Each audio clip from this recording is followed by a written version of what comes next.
सुख और दुख के अंतर है। किसी को दुख इस बात का है कि क्या खाऊं जिससे भूख मिटे, गरीब का दुख है। लेकिन अमीर का दुख और तरह का है, बोले क्या खाऊं जिससे भूख लगे। मतलब दुख दोनों है, शरीर है तो दुख है और सुख है, दोनों है। तो ये बात भी मैं बढ़िया तरह से कहना चाहता हूं कि सुख और दुख, जन्म है तो मृत्यु, हानि है तो लाभ है, दिन है तो रात है, मान है अपमान है, अनुकूल है प्रतिकूल है, ये जोड़े बने हुए हैं। जन्म है, जन्म के बाद हम मृत्यु की तरफ भाग रहे हैं, कोई रोक नहीं सकेगा, दुनिया की कोई शक्ति नहीं है, परमात्मा की व्यवस्था है, ये क्रम चल रहा है। सुख दुख, बीच में हमारे मन में प्रश्न उठता है कि बताओ जब सुख और दुख, हानि लाभ पराजय अनुकूल प्रतिकूल स्थितियां हैं, मृत्यु और जन्म, तो फिर ये पूजा पाठ सत्संग भजन किस लिए? ये और बता दो जी बेटा व्यास कि हम सत्संग में क्यों जाते हैं, क्यों हम कहते हैं कि आध्यात्मिक चिंतन करो, साधु की संगति में जाओ, भगवान के भजन में मन लगाओ, तीर्थों पर जाओ, एकांतता मन को करो, सत्संग रचाओ। किस लिए करते हैं? जब सुख और दुख दोनों आएंगे, कोई बच नहीं सकेगा। तब वेद व्यास ने बड़ी कांटे की बात कही है। देखो सुख दुख आएंगे जाएंगे, हानि जय पराजय जन्म मृत्यु, लेकिन वो बुद्धिमान व्यक्ति होगा जो सुखों के आने पर इतराए नहीं और दुखों के आने पर घबराए नहीं। दोनों अवस्थाओं में समान रह ले, इसलिए सत्संग किए जाते हैं, इसलिए अध्यात्म विद्या पढ़ी जाती है। जो आदमी साधना कर रहा है क्या वो वृद्ध नहीं होगा?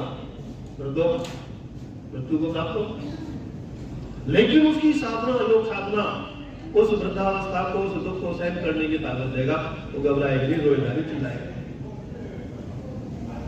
ऐसे ही जब धन दौलत खूब बढ़ती है, बड़ा पद प्रतिष्ठा मिलती है, उसको भी सहन करना आना चाहिए, अहंकार में नहीं डूबना चाहिए उस अवस्था में भी कि मेरे पास ताकत है, मैं युवा हूं, मैं सुंदर हूं, मैं धन दौलत है, बड़ा पद है, मैं किसी को नहीं समझता।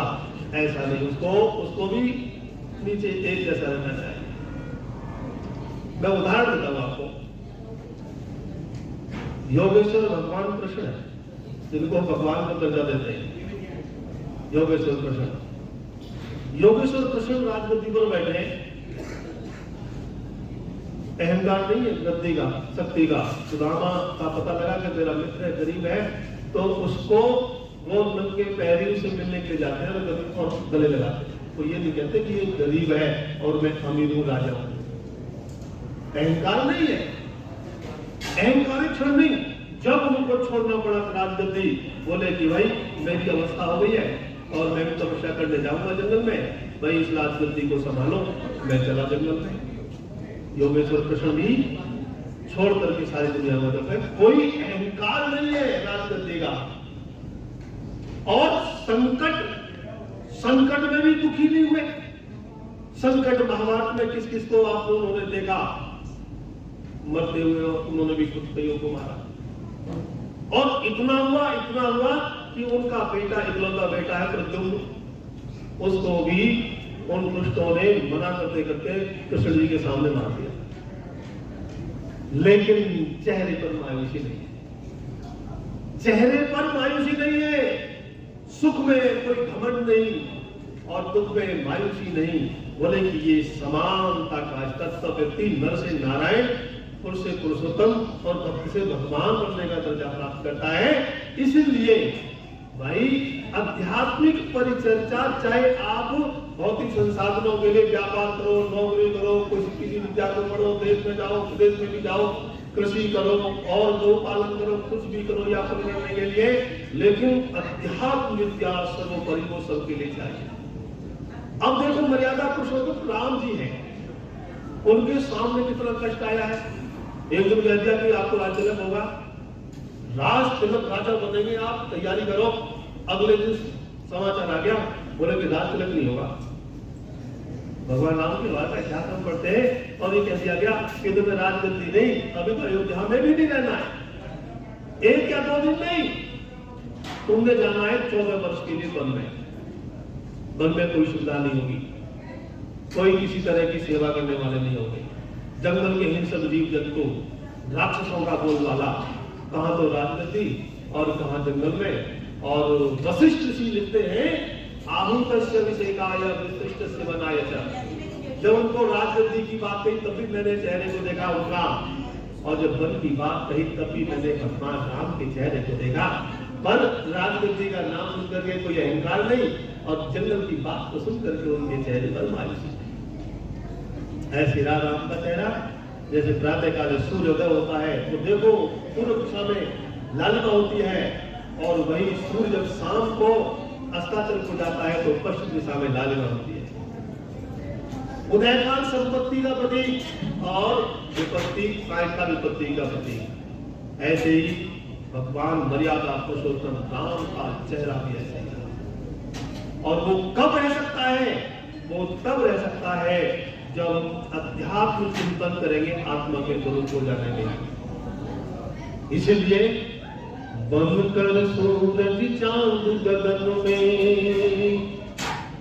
चमक रहे तो प्यारे नाम, एक योगेश्वर कृष्ण दूसरे मर्यादा पुरुषोत्तम राम। एक योगेश्वर कृष्ण दूसरे मर्यादा पुरुषोत्तम राम।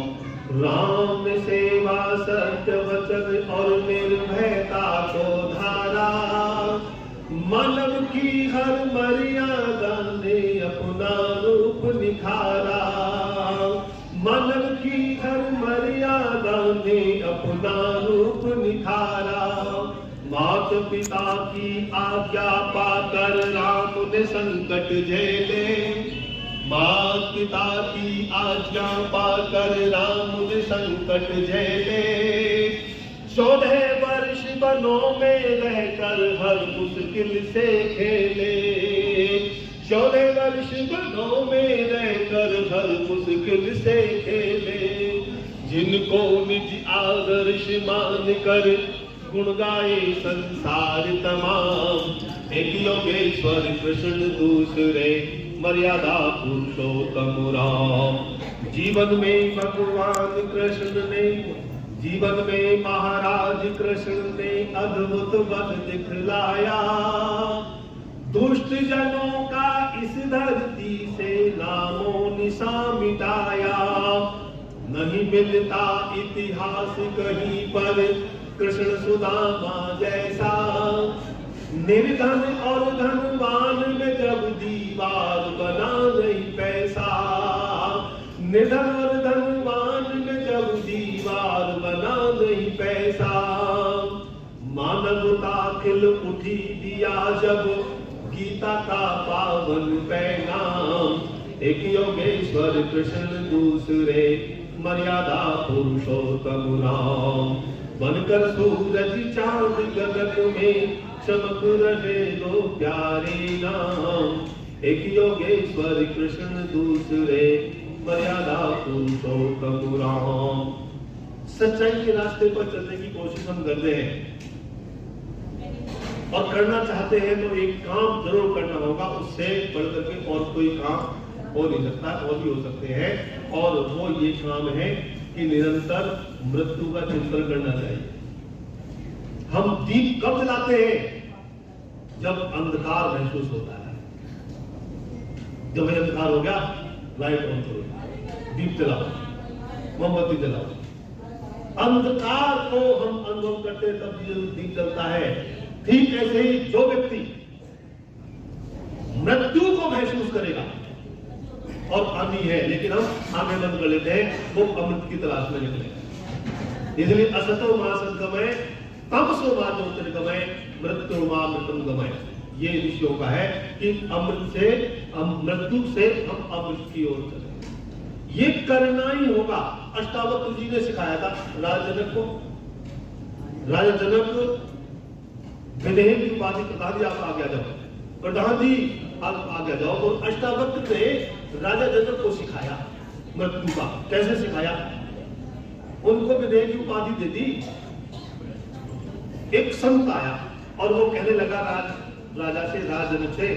राजा जनक, तुम अपने नाम के पीछे से जो विदेह की उपाधि है वो हटाओ। लोग बड़ी सुनने लायक बढ़िया बात है। बोले कि इसको हटा दो। बोले क्यों? बोले भाई विदेह की उपाधि तो हमारे जैसे साधु संत लगाते हैं, तुम तो राजा हो, गृहस्थी हो। तो राजा जनक समझदार है जी। उन्होंने कहा महाराज मेरे घर आए हो, मैं गृहस्थी हूँ, राजा हूँ, आप सन्यासी हो, सती हो, आप पानी पियो, मुंह धो, बैठो और भोजन करो, इसके बाद मैं उत्तर दूंगा आपको। तो जी मुंह धोया, पानी पिलाया, सब कुछ है और भोजन तैयार हो गया और राजा अपना खुद बड़ी श्रद्धा से थाली में भोजन लेकर के साधु के पास आया। साधु को भूख भी लगी है, साधु के अनुकूल भोजन है, राजा खुद श्रद्धा लेकर के आ रहा है। तीन चीजें चाहो, भोजन सा लगे, भूख खाने वाले को भूख हो, खिलाने वाले में श्रद्धा हो और खाने वाले के अनुकूल बनाओ। लेकिन फिर भी भूख नहीं लगेगी उस साधु को। तीन चीजों के अलावा वो कौन सी है वो देखो। तो बैठ गया साधु। लेकिन भोजन करने से पहले राजा ने कहा कि महाराज थाली तो आपके सम्मुख रखी हुई है, लेकिन एक बात मैं आपको याद दिला रहा हूं, आपके सिर के ऊपर तलवार लटकी हुई है, बुधारू और कच्चे धागे में लटकी हुई है। हवा चलेगी, थोड़ी सी चलेगी, धागा टूट सकता है, ये तलवार गिर सकती है, तुम्हारी खोपड़ी पड़ सकती है, चोट भी लग सकती है और मृत्यु भी हो सकती है और यही भोजन करना है। बोले जी महाराज, स्वामी जी बोले, साधु बोले कहीं आपके पास तो बहुत जगह की और करा दो खाना। बोले कि नहीं यही करना है, मैंने आपके प्रश्न का उत्तर देना। तो जी वो साधु ने जल्दी जल्दी भोजन खाया नहीं, निकल गया और जाकर के फटाफट दोबारा भोजन नहीं मांगा। कोई नमक मिर्च पानी नहीं, कोई सब्जी नहीं, दाल नहीं, फुल्का नहीं, कुछ नहीं और फटाफट चले गए। और राजा ने पूछा महाराज भोजन कर लिया? बोले हाँ कर लिया। बोले भोजन कैसा लगा बताओ। तो बोले भोजन में, राजा सच बताओ? बोले सच बताओ। बोले भोजन में कोई स्वाद नहीं आया, न अच्छा लगा न बुरा लगा। बोले क्यों? बोले इसलिए कि मेरा मन भोजन में नहीं, मेरा मन तो तलवार में था, कहीं ये ना किस पड़ी।